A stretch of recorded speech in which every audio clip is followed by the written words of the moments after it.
Media about a report of the Moerane Commission into the cause of the murders of politicians in the province. You will have heard that the Commission has addressed particularly the concern of everyone, intra-party political killings, and that's when killings happen within each of the political parties. And the responsibility, according to the Commission's finding, lies with each of the political party having its own mechanisms for handling its own internal matters so that they do not escalate into conflict. They make recommendations about political parties, training their own members, having mechanisms for dispute resolution, and all of that we support as government. And we cannot have any better results than the results that we have had. All that now stands between us and the implementation of the report will be our engagements with political parties, engagements with institutions like traditional leaders, the business community. Everybody has a role. Leaders of civil society, structures of civil society will be engaging on all of them. So there will be work in the lead up to the elections of 2019, and particularly even after 2019, whether I'm there or not, I hope that government that will be there will run with the program of ensuring that the forthcoming local government elections are particularly free of killings of politicians. Those would be my comments, and I hope that with those comments, members of the media have issues they would want to raise. Thank you, Honorable Premier. If there is any clarification, you know the practice, colleagues, identify yourself and ask the question or comment. I recognize the first time that we introduce yourself. Okay, my name is Yanda Nova from Outreach News 702. Just two questions, Premier. There was a concern raised that the report may have at some stage reached the wrong hands before actually reaching you. Can you just clarify the process of how you actually came to getting the reports? But also, with regards to the recommendation, there was also a concern that some of the recommendations may have been watered down because, of course, as you've mentioned, the report did go to the various committees, and my understanding is that they did have a prerogative to amend some parts of the report if they deemed it necessary to do so. So can you just take us through that? Are you ready for any legal challenge should there be some quarters that are unhappy with the final report that's been presented today? Thank you. Next one. Okay, my name is Clive from the Business. You can press the button on the thing if you're comfortable with that, if you think your voice is not strong enough. The one, there is the mic there. Yes, particularly because my batteries have gone a bit flat. my name is Clive from the Witness newspaper. Thanks for the opportunity. Mr. Premier, you make a reference that in your statement that the political killings is a well-known phenomenon, particularly in KZN. In terms of the findings, as well as the recommendations of the report, would you say that given the fact that you were for a while seized with this matter of political killings, would you say that is there anything new to you, or these are the matters that you already knew? Like for example, there is a reference to the Cleveland hostel where the former public protector made almost similar findings that are being made by this Moerane Commission, and very little was done to implement that. So I'm just trying to check whether there would be renewed commitments into addressing what is being raised by the Commission. Good. Brother? Hi, Premier. This is Kabil from News 24. I just know that one of the things that you mentioned earlier on was that the entire criminal justice system, there was a serious weakness that the Commission found. Particularly in national intelligence and crime intelligence, what sort of measures will the political will of KwaZulu-Natal take to address these obviously very serious issues within policing and security in KwaZulu-Natal? The other issue is Willies Hostel. Each Ukrainian municipality came up quite often as a stakeholder that appeared to be, should have been responsible for the administration of Willies Hostel. They didn't even turn up to the Commission at all. Do you have any response to that? How will you be dealing with that sort of situation? Thanks. Thank you very much. Gentleman over there. Steve from East Coast Radio.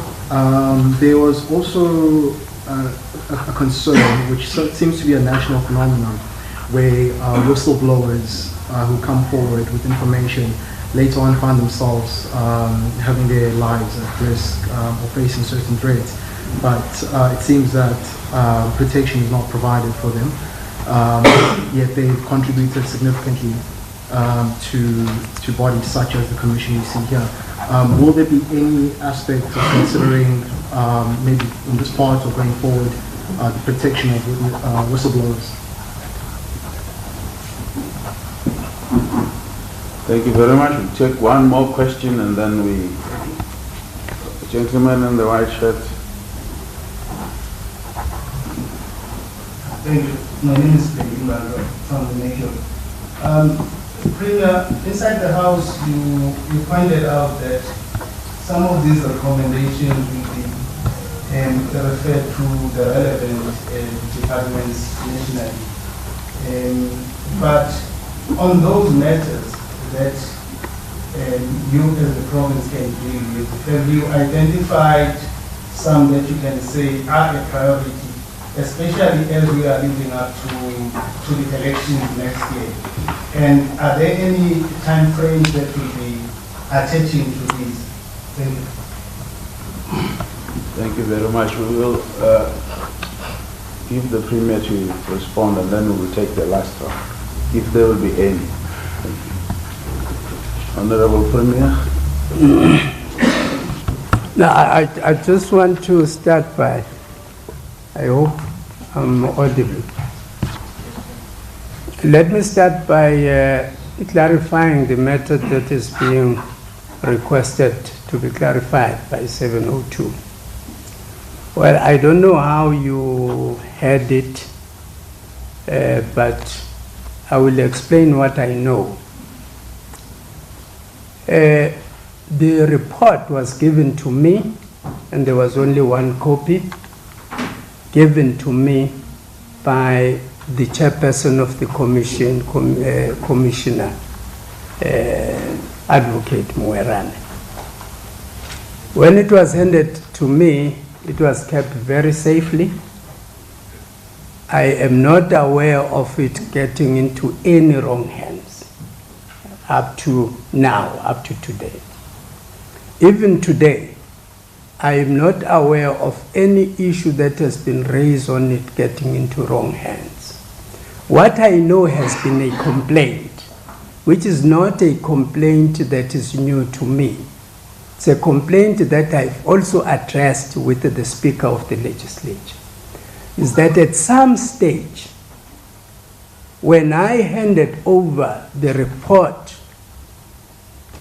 on confidential basis to the portfolio committees, one member of the political parties in this legislature was found to have displayed the cover of the report, displayed it in social media, and commented about his views or observations on what is in the report. Now, the law was very clear that that matter, any display of any part of the report to the public when it is confidential is illegal. Now, I have written a letter to the Speaker of the Legislature requesting that the Speaker investigates this matter and to advise us what is going to be done with the member who displayed this report in social media. I have not as yet received a response from the Speaker.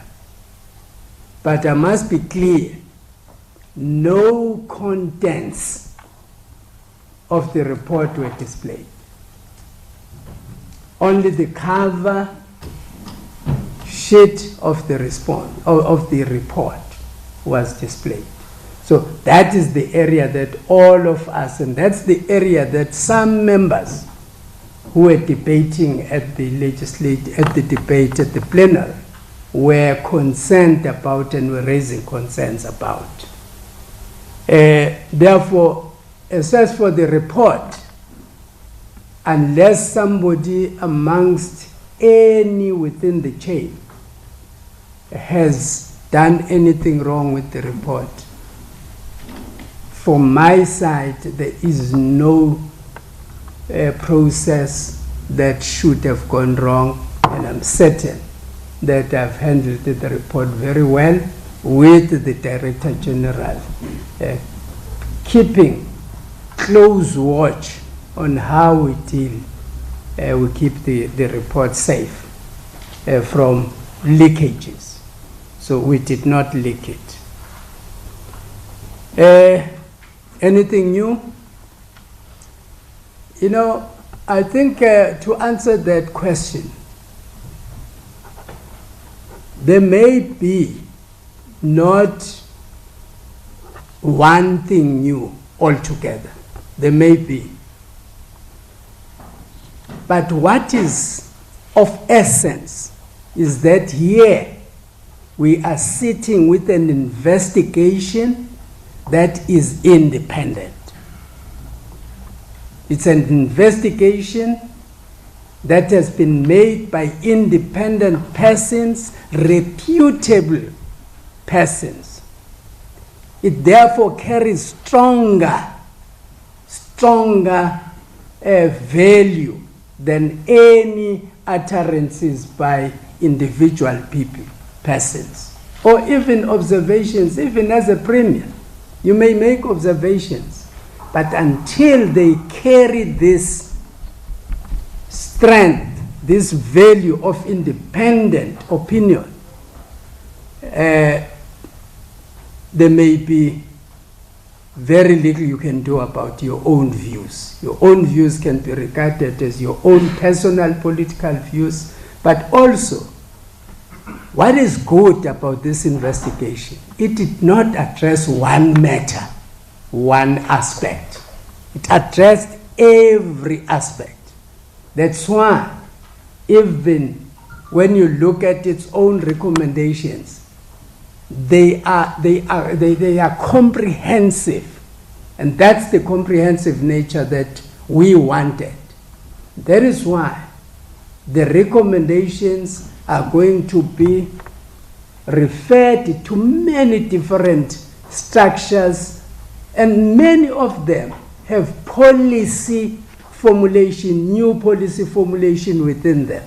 So if you look at the report, study the report carefully, you will see that the Commission is giving us a policy paradigm within which to function as government and political parties, and that's of value.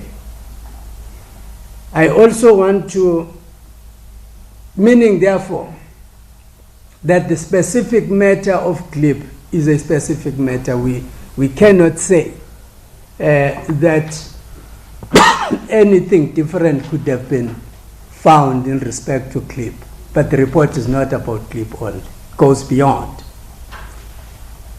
But let me address the issue of clip. You will realize that the issue of clip has been addressed Minister Mbalula when he was Minister of Police. Even went to clip himself, formed a policing task team, but it did not reach the desired results. The current task team, made up of members, and you must even compare the type of people that are there. More than 100 members constituting a task team coming from outside of the province. That's the extent to which the problem has reached in magnitude. So I think we must all understand that this culture of killings of one another and political leaders, not only for political reasons, even for criminal reasons, because whichever politician was killed in Clip was not killed for political reasons. They were killed for criminal actions, actually depriving even the municipality of running its own administration. You can safely say the municipality in Clip, as in just one area, did not have full control of its own administrative processes. And we needed stability to return that administration to normality. So, and it's not anything that we are saying is easy for anybody. The functioning of governance and administration in any unstable situation is going to be challenged one way or the other. But I therefore say to the witness, that is our position, that yes, the issues may be many and varied, maybe some of them known, but bringing them into one composite has not been done in this manner in the past. It's now been done. News 24, I think your concern was mainly about Clip. Probably, and that's what I was trying to explain about Clip. You know, the instability that went on there was overwhelming, and it overwhelmed the whole administrative processes. And therefore, eThekwini is part of those that we are going to work with as provincial government. We believe that it's now opportune because there is stability. There is stability. We are not saying nobody is dying anymore, but we are saying there is enough stability for us to reinstate proper administrative measures in that dwelling place. East Coast, about whistleblowers. Whistleblowers are not protected. Will there be any addressing of this? But I don't know when you ask us as government. We are a government. And I would hope that everybody who wants to talk about the protection of whistleblowers would understand the legal authority and where it resides. It doesn't reside in the provincial government. No, anybody that would criticize the provincial government, I would say you're criticizing the wrong place. You should be looking especially those who are functionaries and are learned and they know the law, they should know that protection resides within the security apparatus and within the criminal justice system. Now, the criminal justice system is a national competence, not a provincial competence. When we are approached by anybody who claims that they have, they feel that their rights are being violated as witnesses because they are now threatened, we obviously do not shut up. There is no time when we have ever shut up. Every time anybody has come to us raising a concern about their lives, as the provincial government, we have raised those matters. We have raised them. Now, the only thing is, I'm happy to therefore respond in that manner, East Coast, where any person who has claimed that their life is threatened because they have been a whistleblower, we have raised their matter. There is nobody who can say we never raised their matter, because we have raised their matter. But remember, we're not the authority. I think that's what we must differentiate. We must differentiate whether the province has raised the person's matter to the necessary authorities. But everything in government is done in terms of law, and you do what you are mandated by law. We are not mandated as the provincial government to provide protection, but there are structures that are mandated to do so. So in this instance as well, if anybody comes and approaches us again to address your question whether they will be addressed, anybody, if they come again, we will refer them, their complaints, their concerns, to the structures that are supposed to address their matter, like we have always done. Mercury, will the province be acting on some of its own mandates? Yes, yes. That's what we have said.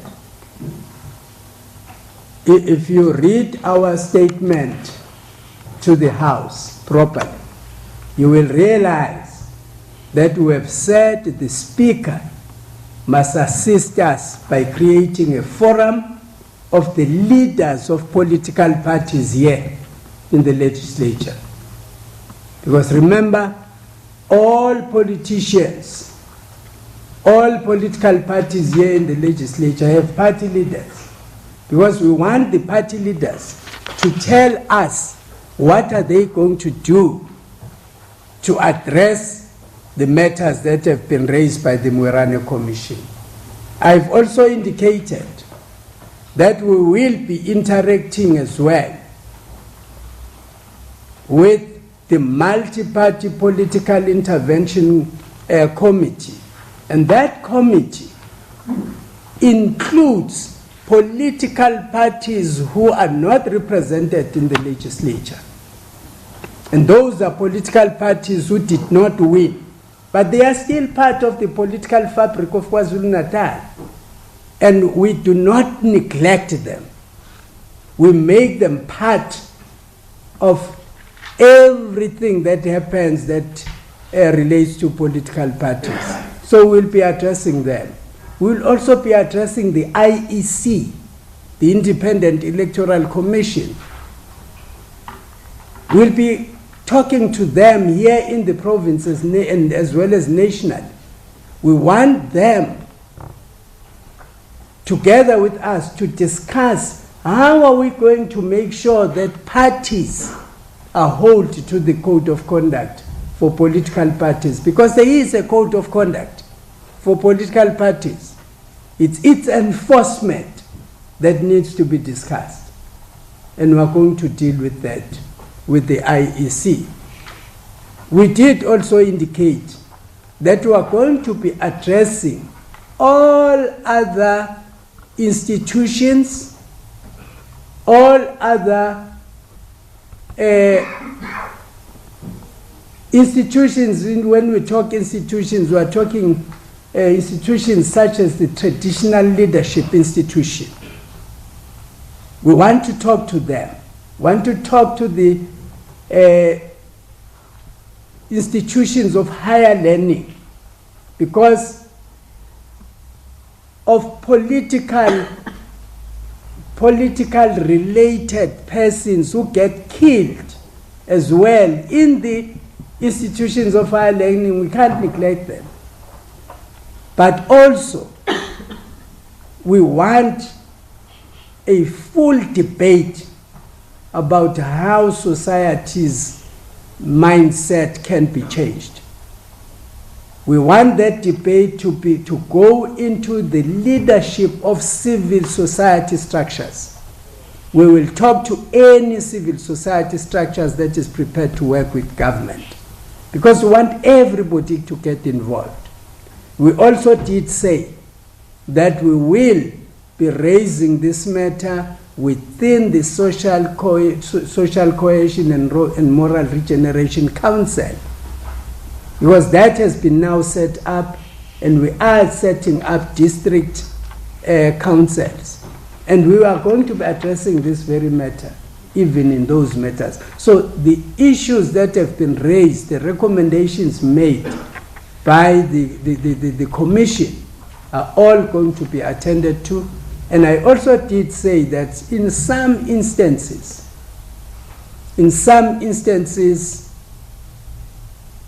the provincial government, like in Treasury, there will be a role for Treasury to discuss about the tender systems and make recommendations to National Treasury. So we are not going to be a bystander as the provincial government. We will be a full part of the implementation of these recommendations. Even those that I'm going to be referring to the president. I'm not going to be referring to the president and then sit around and not know what the president intends doing about them. I will be wanting to know how the president wants to handle them. So in a sense, I think we have answered all questions, unless I have missed a question or an aspect of a question that was raised. Thank you very much, Premier. In addition to the statement you made in the legislature and the extensive explanation given, I think there will be the last question right at the end. Thank you, Mr. Premier. Moerane Commission from Ukraine. Sir, as you point out, this You what? Sorry? Introduce yourself. Oh, sorry. Moerane Commission from Ukraine. As you point out, this is quite a comprehensive report. As Premier, what do you think is the realistic first thing that hopefully can be achieved? And as a member of the ANC, what do you hope to be the first thing to be achieved within your party? That's the last question. But can you please say your organization once more? New Frame. We're a new... New Friend. New Frame. New Frame. New Frame. New Frame, yes. Oh no, thank you for explaining that you are new, because I was looking at everybody else. But it's an old strike from the 70s. I beg yours? It's an old strike from the 70s, if you remember. The New Frame strike in the early 70s. The frame strike in the 70s? Yes. New frame strike, yeah. New Frame strike. Well, if you talk about the new frame strike, I don't remember the new frame strike, but you know very well if you were there with the frame strike. Yes. I was part and parcel of that one. Exactly. Yeah, in the 70s. So you must be coming a long way back. Thank you for still be existing. There are very few of us now left. No, look,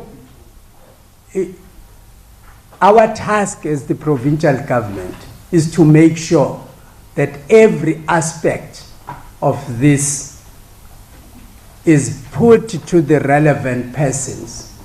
And the relevant persons, as I have explained, are the political parties.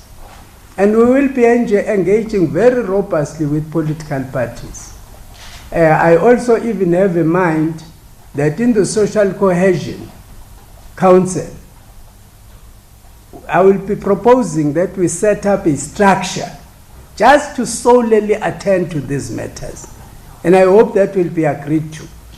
Just solely to attend and even deal with monitoring the actions of political parties.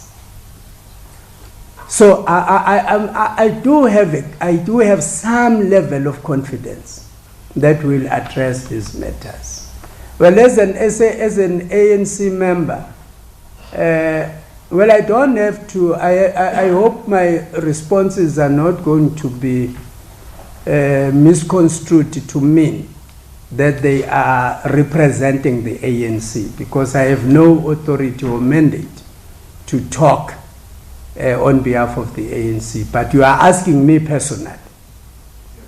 Now, if you ask me personally, I have been part and parcel of processes of uniting the ANC in this province, ensuring organizational renewal in this province of the ANC, and I'm confident that the leadership of the ANC is handling that matter very maturely. And I'm confident that even the national leadership of the ANC, led by the president, have assisted in the unity building of the ANC in this province. I'm also confident that I think we have turned the corner. That's a personal view. I believe we have remnants of old conflicts or tensions that we now have to deal with. And they are not many. They are not many. That's a personal view, and clearly a personal view, and it doesn't represent the view of the ANC, but I'm confident that the ANC is grappling with the issues. That's the one thing.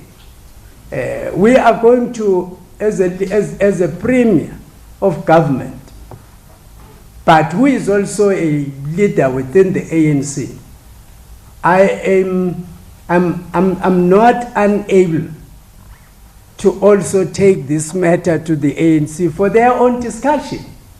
So they know about it because their members are part of the portfolio committees, so they know about it.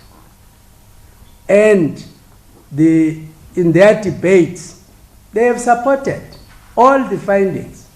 And there is no reason why the ANC should fail to implement the findings in this report within its capacity. And I do believe it has the capacity. So that's the confidence I have. Thank you very, very much, Premier. I think that was a very comprehensive answer, and I want to thank you all members of the media. Thank you very much for coming. The conference is finished. Thank you. Thank you. Upe to come back. Uzape la pe. Celebrate, Premier. Celebrate. Okay, bring a little bit of red wine.